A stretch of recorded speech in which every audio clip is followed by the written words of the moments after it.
ہم حسین والے نہیں ہیں، ہم حسین والے ہیں۔ یار اتنے زخم کلیجے پہ ہو پھر بھی گھوڑے کی زین پہ ڈٹا ہوا ہے، اور کس عظیمت کے ساتھ آپ نے مقابلہ کیا، تو رواں رواں پکارتا ہے واہ حسین تیری عظمت کو سلام۔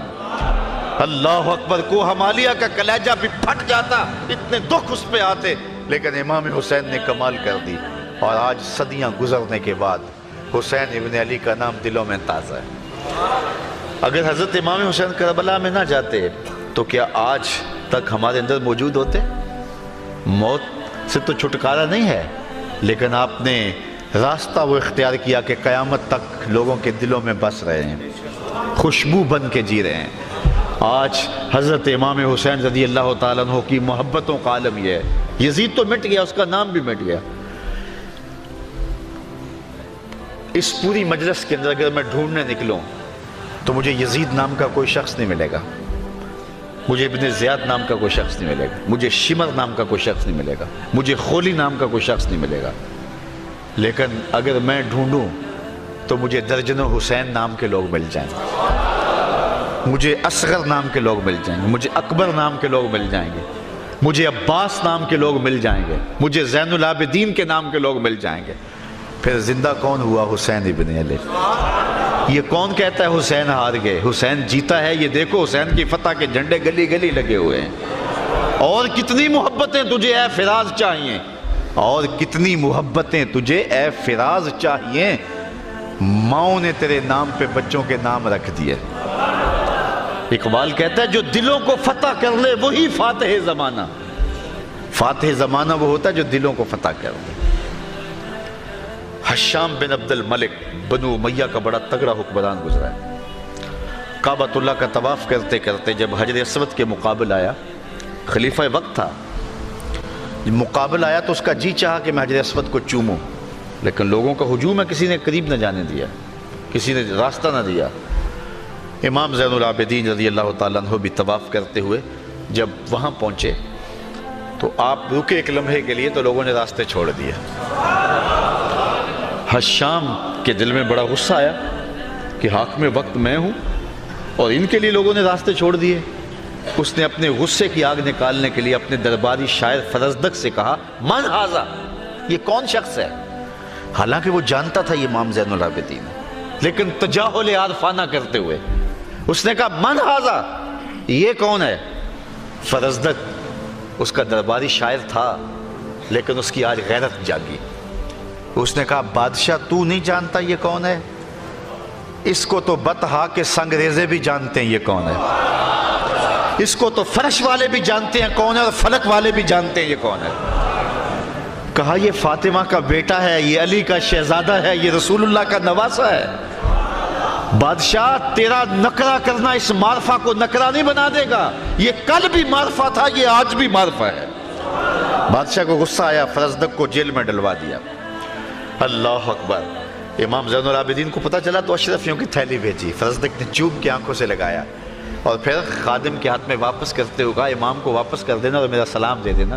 کہا ان ٹگوں کے لیے ساری زندگی بادشاہ کی نوکری کی ہے، یہ جو میں نے قصیدہ کہا ہے ان پیسوں کے لیے نہیں کہا، آپ کے نانا کی شفاعت کے لیے کہا ہے۔ جو دلوں کو فتح کر لے وہی فاتح زمانہ۔ حسین کل بھی زندہ تھا، حسین آج بھی زندہ ہے۔ صدیاں گزرنے کے بعد ان کے نام کے جھنڈے لہرا رہے ہیں۔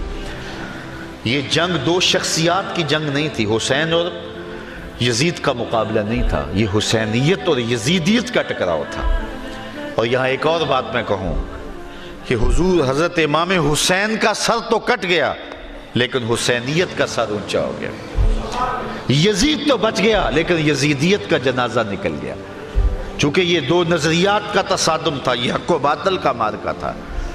یزیدیت قیامت تک کے لیے گالی بن گئی۔ اگر امام حسین نہ کھڑے ہوتے تو لوگ کہتے کہ جن کو امام نے قبول کیا وہ درست ہوگا، تو اس کے ظلم اور جبر اور بربریت کو سند جواز مل جاتی، لیکن امام نے اپنا سب کچھ کٹوا لیا، لیکن اس کے مکروہ چہرے کو بے نقاب کر دیا۔ اب قیامت تک ظلم اور جبر کے خلاف جہاں بھی جو لوگ اٹھیں گے سب حرارت خون حسین سے لیں گے۔ سرخ رو عشق غیور از خون او، شوخی ای مصر از مضمون او، تا قیامت قطع استبداد کر موج خون او چمن ایجاد کر۔ ورنہ وہ چاہتے تو یہ مصیبت ٹل سکتی تھی۔ امام زہری لکھتے ہیں کہ مروان کے زمانے میں دوبارہ حضرت امام زین العابدین کو قید کر لیا گیا اور آپ کے ہاتھوں میں ہتھ کڑیاں تھیں، اور جب ہتھ کڑیوں میں امام زین العابدین کو دیکھا تو امام زہری رو پڑے کہ اس خاندان پہ پہلے بڑے دکھ ہیں اور آج اس کو پھر زنجیروں میں جکڑا گیا ہے۔ تو کہتے ہیں جب میں رویا نا تو امام زین العابدین نے مجھے دیکھ کے کہا زہری میری ان ہتھ کڑیوں کی وجہ سے رو پڑے ہو؟ میں نے کہا جی حضور۔ تو آپ نے ایسے جھٹکا دیا، زنجیریں ٹوٹ گئیں۔ کہا ہم تو رب کی تقدیر پہ راضی ہے، یہ زنجیریں ہمارا کیا بگاڑ سکتی؟ یار وہاں پانی کے لیے حضرت امام حسین رضی اللہ تعالیٰ عنہ کے لیے پانی 3 دن بند رہا، یہ ایڑیاں رگڑتے تو کوثر کے چشمے پھوٹ پڑتے۔ یہ تو امتحان گاہ میں کھڑے ہوئے تھے، یہ تو امتحان میں کھڑے ہوئے تھے۔ یہ شخصیات کی جنگ نہیں تھی، یہ نظریات کا تصادم ہے۔ آپ جانتے ہیں کہ حضرت امام حسین کی شہادت میں جس نے حصہ لیا، مختار سقفی نے پھر اس کو چن چن کے مارا۔ مالک اشتر کی قیادت میں دجلہ کے کنارے، فرات کے کنارے ابن زیاد کی فوجوں سے ٹکراؤ تھا، اللہ نے شکست دی نے اور مالک اشتر کو فتح دی۔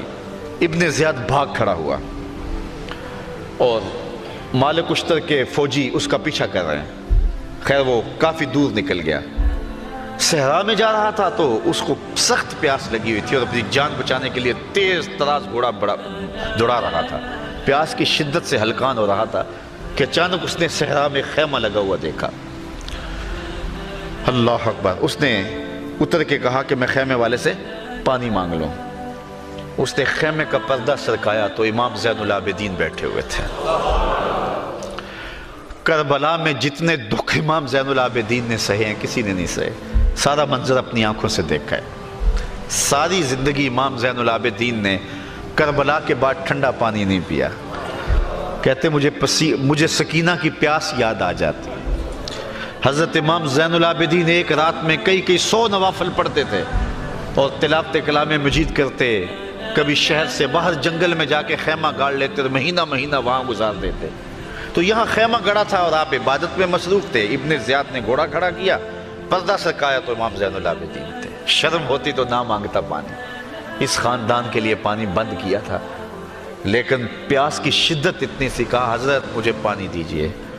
امام زین العابدین نے ایسے دیکھا، پھر آپ نے کٹورے سے پانی بھرا اور دونوں ہاتھوں سے اسے پیش کیا۔ اس نے پانی پیا، پیاس زیادہ تھی، پھر پانی مانگا، آپ نے پھر پانی دیا۔ اس نے پھر مانگا، آپ نے پھر پانی دیا۔ ابن زیاد نے 3 مرتبہ پانی پی چکنے کے بعد کہا حضرت شاید آپ نے مجھے پہچانا نہیں۔ امام کی آنکھوں سے آنسو کے فوارے پھوٹ پڑے۔ کہا ظالم تجھے نہیں پہچانتا جس نے میرا گھر اجاڑ دیا، 6 ماہ کے اصغر کو بھی نہ چھوڑا، تجھے نہیں پہچانتا؟ تو کہا اگر پہچانتے ہیں تو میرے منہ پہ تماچے مارنے چاہیے تھے، آپ نے مجھے پانی دیا۔ کہا تمہارے گھر میں مہمان بن کے ہم آئے تھے، جو تم نے کیا تھا وہ تمہارے خاندان کی ریت تھی، آج تم ہماری دہلیز پہ آئے ہو، جو ہم کر رہے ہیں ہمارے خاندان کی ریت ہے۔ نصیب اپنا اپنا، مقام اپنا اپنا، کیے جاؤ میں خارو کام اپنا اپنا۔ یہ شخصیات کا تصادم نہیں تھا، یہ 2 نظریات کی لڑائی تھی، 2 نظریات کا ٹکراؤ تھا، اور نظریے جیتتے ہیں اور ان کے جیتنے کے لیے قربانیاں دینا پڑتی ہیں۔ حضرت امام حسین کا سر جب کاٹ کے نیزے کی نوک پہ چڑھا دیا گیا، انہوں نے تو اس لیے چڑھایا کہ لشکر والوں کو بتائیں کہ ہم جیت گئے ہیں، لیکن لشکر سے یہ آواز آئی یہ کیسا سر ہے جو کٹ کے بھی سر بلند ہے، کٹ کے پھر بھی اونچا ہے؟ تو یہ حسین ابن علی کا سر تھا جو کٹ کے بھی اونچا ہے، اور حسین اور قرآن کٹھے رہے ہیں۔ قرآن سینے کے اندر پلتا رہا ہے، حسین سینے کے اوپر پلتا رہا ہے، اور پھر آج جب نیزے کی نوک پہ حسین ابن علی کا سر آیا تو قرآن یہاں بھی لبوں پہ آ گیا۔ اے حسین ابن علی تم پر سلام، ناز شیال نبی تم پر سلام، تم پہ لاکھوں رحمتیں لاکھوں سلام، اے شہیدان محبت کے امام، لالا گوں لالا بدن لالا کفن، اے چمن اندر چمن اندر چمن، زندگی ہی زندگی تیری حیات،